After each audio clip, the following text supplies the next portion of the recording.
चलिए दोस्तों, उससे थोड़ा आगे बढ़ते हैं और देखते हैं कि हमें क्या और सीखना है।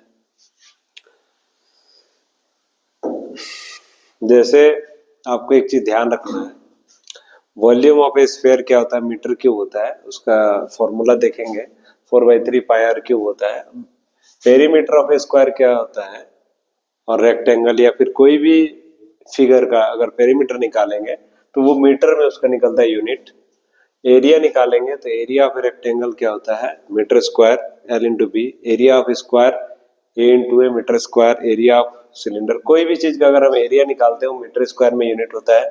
किसी भी चीज का अगर हम पेरीमीटर निकालते हैं तो वो मीटर में होता है, और किसी भी चीज का वॉल्यूम अगर निकालते हैं तो मीटर क्यूब में होता है।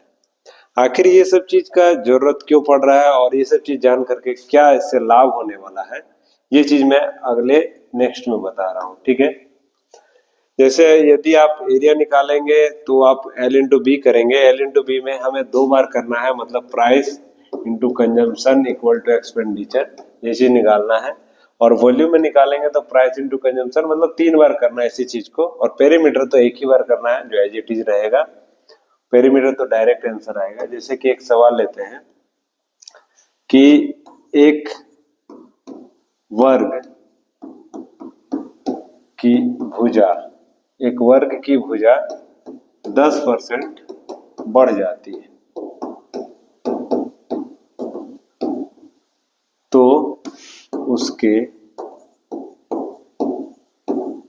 क्षेत्रफल पर क्या प्रभाव पड़ेगा। क्षेत्रफल पर क्या प्रभाव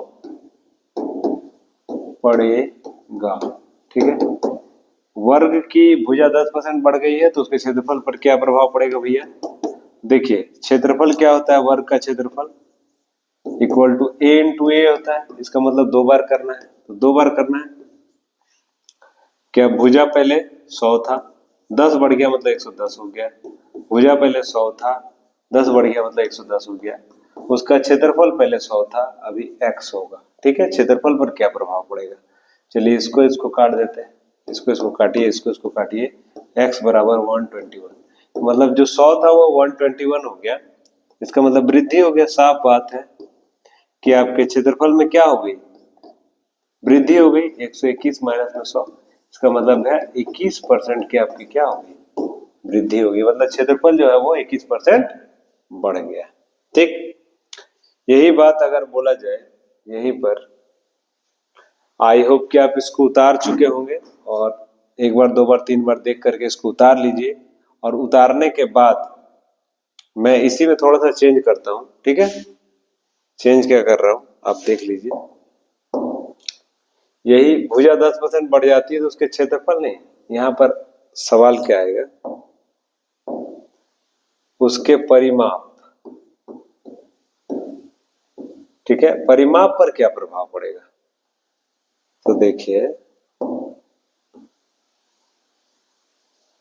जो परिमाप है, जितना भुजा बढ़ेगा उतना ही बढ़ेगा। देखिए कैसे, पहले मैं इसे बता देता हूं। जैसे वर्ग का परिमाप क्या है, वर्ग का परिमाप होता है 4 इंटू ए, यही होता है। अभी क्या 10% बढ़ गया, तो इसका मतलब नया परिमाप क्या होगा भाई, नया परिमाप होगा 4 इंटू ए का 110%।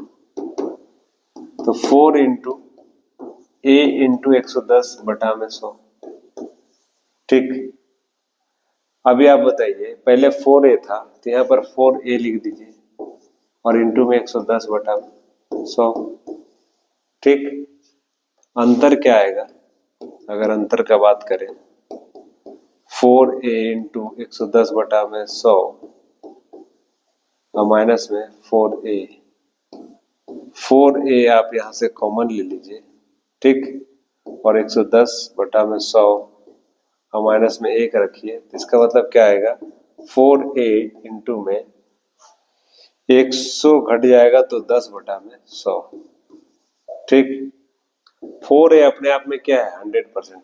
100% का क्या हो गया, 10 बढ़ गया, इसका मतलब हो गया 110%। ठीक, साफ साफ देख पा रहे, जो 100 था वो 10% बढ़ गया है, इसका मतलब 10% इंक्रीज। तो अगर भुजा में 10% इंक्रीज है तो परिमाप भी क्या होगा, 10% ही बढ़ेगा, क्योंकि हम पहले ही बता चुके हैं भुजा कैसा यूनिट क्या होता है, मीटर, और किसका होता है, और परिमाप का भी ऐसा यूनिट क्या होता है, मीटर ही होता है। ठीक है, भुजा और परिमाप दोनों का ऐसा यूनिट मीटर होता है, इसलिए भुजा अगर 10% बढ़ा तो परिमाप भी क्या होगा, 10% आपका बढ़ जाएगा। ठीक है, चलिए अब मैं थोड़ा सा आगे बढ़ता हूँ। जैसे वॉल्यूम ले, कोन मतलब आपका शंकु, शंकु का आयतन, शंकु का आयतन क्या होता है भाई, 1/3 पाई आर स्क्वायर एच। देखिए 1/3 और पाई ये तो कॉमन है, जो चेंज आएगा आर और एच में ही आएगा। ठीक, मान लीजिए आर जो है वो 10% बढ़ गया और एच जो है वो 20% घट गया, आर 10% बढ़ा और एच 20% घट गया, तो क्या होगा आयतन, नया आयतन, नया आयतन क्या होगा भाई, ये तो कॉमन है, आर स्क्वायर मतलब आर 10% बढ़ गया तो मतलब 110 बटा में 100 हो गया, इंटू में 110 बटा में 100 हो गया, क्योंकि आर स्क्वायर है दो बार लिखेंगे, और एच 20% घट गया मतलब 100 जो था वो हो गया मेरा 80, काटेंगे 2 1 2 1 1, ठीक है, 121 गुना में 8 बटा में 1000,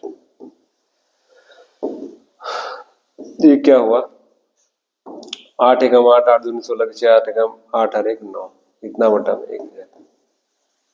ठीक, जो 1000 था वो कितना हो गया, 968 हो गया, इसका मतलब कितने का कमी हो गया भाई, 32 का, 32 का कितना में, 1000 में, मल्टीप्लाइड करिए 100 से, यहां से यहां काटिए, यहां से यहां काटिए, 3.2% क्या डिक्रीज हो गया इसका वॉल्यूम, इसका वॉल्यूम जो है 3.2%, 968 हो गया मतलब डिक्रीज हो गया। ठीक है, 968 हो गया, इसका मतलब क्या हो गया, वॉल्यूम इसका डिक्रीज हो गया। तो साफ देख पा रहे हैं कि जो भी मीटर क्यूब है इसका यूनिट क्या होता है, मीटर क्यूब। अगर मीटर क्यूब है तो हमें 3 बार लगाना है, क्या भाई 3 बार लगाना है, यहाँ पर x into Y into Z, ये 3 बार लगाना है। जब यूनिट 3 हो, यूनिट का पावर 3 हो तो हमें 3 बार लगाना है, यूनिट का पावर 2 होगा तो हमें 2 बार लगाना है। जैसे बेलन का वक्र पृष्ठ, वक्र पृष्ठ क्षेत्रफल मतलब क्या हो गया, कर्व्ड, कर्व्ड सरफेस एरिया क्या होता है, 2 पाई आर एच। ठीक, 2 पाई तो कांस्टेंट है, चेंज क्या होगा आर और एच।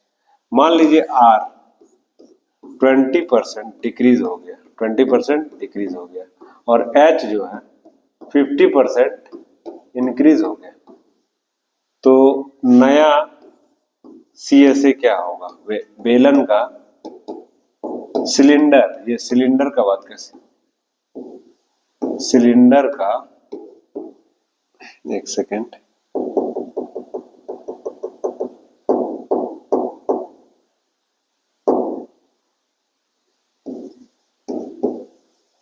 ठीक, ये सिलेंडर, सिलेंडर का नया C S A curved surface area क्या होगा, 2 पाई, ये तो कांस्टेंट है, आर इंटू एच, मतलब आर इंटू एच, इसी में चेंज आ रहा है।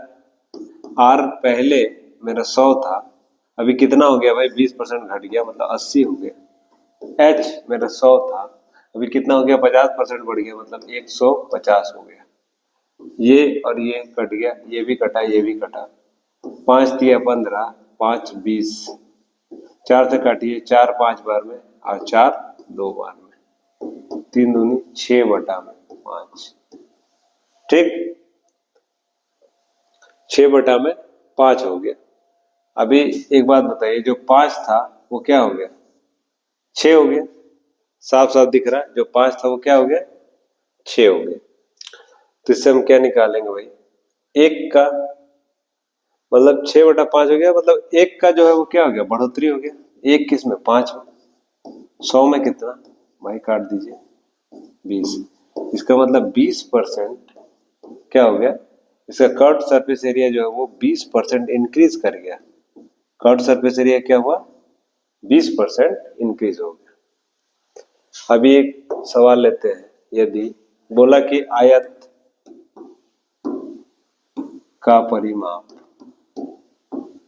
ठीक है, परिमाप 30% बढ़ गया, 30% बढ़ गया, तो बोला उसकी भुजा पर क्या प्रभाव पड़ा, उसकी भुजाओं पर क्या प्रभाव पड़ा। तो क्या है भाई, जितना देखिए परिमाप जितना बढ़ेगा तो एल भी कितना होगा, 30% बढ़ गया, और बी भी क्या होगा, 30% बढ़ जाएगा। यही आपका आंसर हो जाएगा। मतलब लेंथ भी 20% बढ़ जाएगा और ब्रेड्थ भी 20% बढ़ जाएगा। ठीक, इतना तक आई होप कि आप समझ गए होंगे कि यदि मीटर जैसे यूनिट में मीटर क्यूब रहे तो हमें 3 बार करना है, ये प्रोसेस को हमें कितना बार करना है, 3 बार करना है। यदि मीटर स्क्वायर रहे तो हमें प्रोसेस को 2 बार करना है। ठीक, यदि मीटर रहे तो प्रोसेस को सिर्फ एक्स मतलब एक ही बार करना है, मतलब जो एज इट इज जो दिया हुआ है वो इसका क्या हो जाएगा, आंसर होगा। तो इस तरह से आप देख पा रहे हैं कि यूनिट के अनुसार ही हम, जो हमारा मात्रक है उसके अनुसार हम चीजों को price into consumption equal to expenditure में सेट कर पा रहे हैं। ये आपका मूल फॉर्मूला है, इसी फॉर्मूला पर बेस्ड है ये सारा चीज। आई होप कि इन बातों को आप समझ पाए होंगे, और आने वाले वीडियो में मैं इससे आगे की चीजों को बताऊंगा। तब तक के लिए धन्यवाद।